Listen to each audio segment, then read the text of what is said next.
I'm honored to introduce our second awardee this afternoon, Ted Downing. Ted is a groundbreaker. He's someone who goes where history takes him. A professor of social development at Arizona State University, Ted practices what he teaches. After serving 2 terms in the Arizona State Legislature as a Democrat, Ted became an independent in 2010. After attending independentvoting.org's biannual conference in 2011, he went back to Arizona and with Larry Sakin put together the Open Elections, Open Government Coalition. Its members include Democrats, Republicans, and Independents, including 2 former mayors of Phoenix, Paul Johnson and Reverend Janelle Wood. The coalition is at work putting an initiative on the ballot, as Larry said, to bring Top 2 to Arizona. I heard a rumor that they've passed the 80,000 signature mark.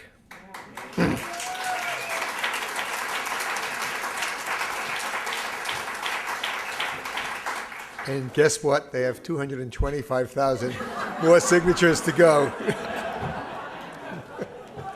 Nobody said this was easy. It was my pleasure to work with Ted on drafting the initiative. In that work, I came to know his political skills, his smarts, his principledness, and his commitment to crafting something that could open up our electoral process and make it more fair and inclusive. Ted, as Larry said, is particularly proud of what he calls the level the playing field provision. That provision outlaws any favoritism towards the parties and their candidates in the electoral process. Ted sees building the independent movement as inseparable from the fight for political reform, and he's fast becoming a leader in that effort. Nancy Ross and I just got back from a lobbying trip to Washington, D.C.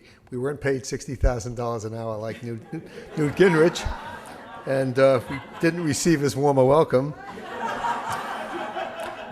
But we did meet with some key staffers on important congressional committees as part of our effort to get Congress to hold hearings on the second-class status of independent voters. We've got some openings to follow up, but I have to report that there was some dismissiveness towards independents among the inside the Beltway crowd. That's no surprise, of course. These folks live and work in a partisan bubble, and for the most part, they just don't get it. Nobody understands that better than Ted Downing. And by the way, he's a sweet guy and fun to talk with. I'm proud to present the 2011 Anti-Corruption Award to Ted Downing from Arizona.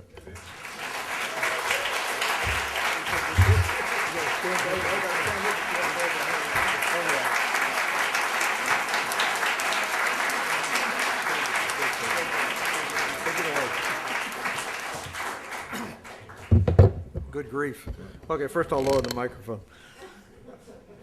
You know, I was wondering what the award was, and my first thought was, I had 2 thoughts. One, that it was a visit to a tattoo parlor where they would give me a bullseye that I could paint on. The other one, and then I was told that actually wasn't that, it's a bucket of red paint that they would put on me before I was thrown into the bullpen. But luckily it's an award, and thank you very much for thank you very much. Just a quick thought to those of you and my colleagues and friends and fellow travelers on the independent movement. The independent movement has a purpose far beyond politics. And I say that as a professor of social development, as an old guy who's been around for a little while. That our mission and our approach comes out of the very genius of America. And what made America great was not its technology, and with all due respect to New York, not its buildings. And what made America great was its people and the ability of our founding fathers to put together this idea that we could create different kinds of organizations to solve different kinds of problems. I think it's that ingenuity that came in the very design of our country, beginning with the name itself. We weren't France, Spain, or anything else. We never really had a name. We're the United States of America. Isn't that interesting? And when we were named that and baptized that, our founders put together this incredible idea that there could be multiple laboratories, 50, not 50, There weren't that many at the beginning, 13, but going to 50, but thousands if we count all the counties and the boroughs and the wards and the jurisdictions. These little areas where we could experiment with different ways to govern ourselves. And they gave us those laboratories and they said, live in those laboratories. And I think that's where, and in those laboratories, we found out that the experiments, the great advances happen, as they always do in social cultural evolution and economic evolution, on the peripheries. Some group tries something somewhere that nobody's ever done before, to go where no man has gone before, or whatever that thing used to say, the start. And that's exactly, and no man or woman has gone before, but that's exactly what we are. We as independents, and here we share a great deal with the arts.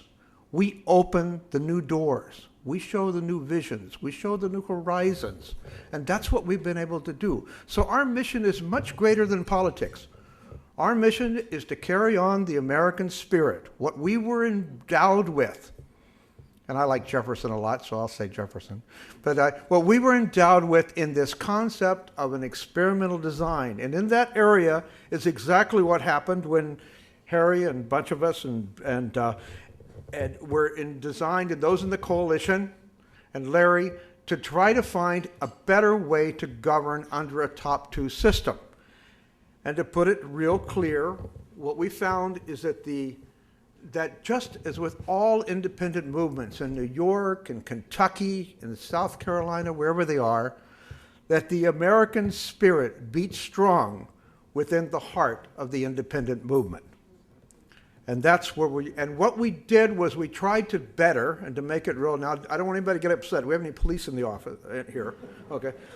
Because there's three branches of kind of the independent reform, and you all know those: financing, redistricting, and the actual way we govern. And as we work through that, we have multiple battlefields. New York, Arizona, my gosh, all over the countryside. And I'm sitting there in Arizona in that wonderful heat in the middle of your winter, and I'm trying to figure out how to do this thing. And at that point, I said, what weapons do I have? Now, when I mention weapons, that's when I'm worried about the police in the office. In Arizona, we have a permission. We can carry concealed even without a permit. Okay, it's one of our ports of freedom. So I'm going to reach into my pocket. I don't want anybody to think I'm going for a weapon, okay? But I am going to show you the secret weapon that we used in designing the Top Two initiative. A napkin. Okay, this is the most powerful part of American politics. Okay, okay. If you don't have a weapon, to heck with, we better have a pen along with it. But what happened was I was over in Beyond Bread working on this design, and I did something here. I noticed I wrote down P over C over V, like that, typical professorial kind of thing, and it said party ranks over candidates ranks over voters. That's the way our American political system worked. And I just did this. I turned it upside down. I said, there's the secret. It's one of those aha moments, you know. No Nobel Prize, but sorry about that. But what happened is that the way we have to restructure the country is to place voters before candidates, before parties. And if you look at the initiative, that is the design. It's only 2 pages. And we put it together. I think we got copies around here somewhere. But we put it together in that direction. And that's exactly what we've done. And the other critical part, as Harry said, was the concept of level playing field. Having been an independent candidate for the Senate, we discovered things I couldn't believe. Last time I told you, in February, we discovered that the U.S. Postal Department was part of this great conspiracy.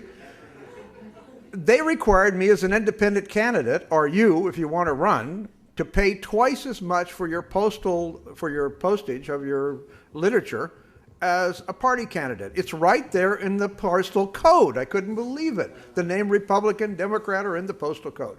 So the worm has got itself way deep into the box here. And but we fought that, and we decided that the key point is to put into the Arizona Constitution the idea that there's going to be a level playing field. That requires all statutes in Arizona to be rewritten. We just had a discussion with the Secretary of State. He says, oh my God. He said, we're going to have to rewrite the whole law. I said, that's good. You follow the Constitution. So that's what we've done. The level playing field provision is a key one. I hope that continues as open primaries continue into other areas. So thank you very much for the award. I hope to hear you in your donations. I hope to hear you in your time and volunteer efforts, and thank the wonderful volunteers we heard today.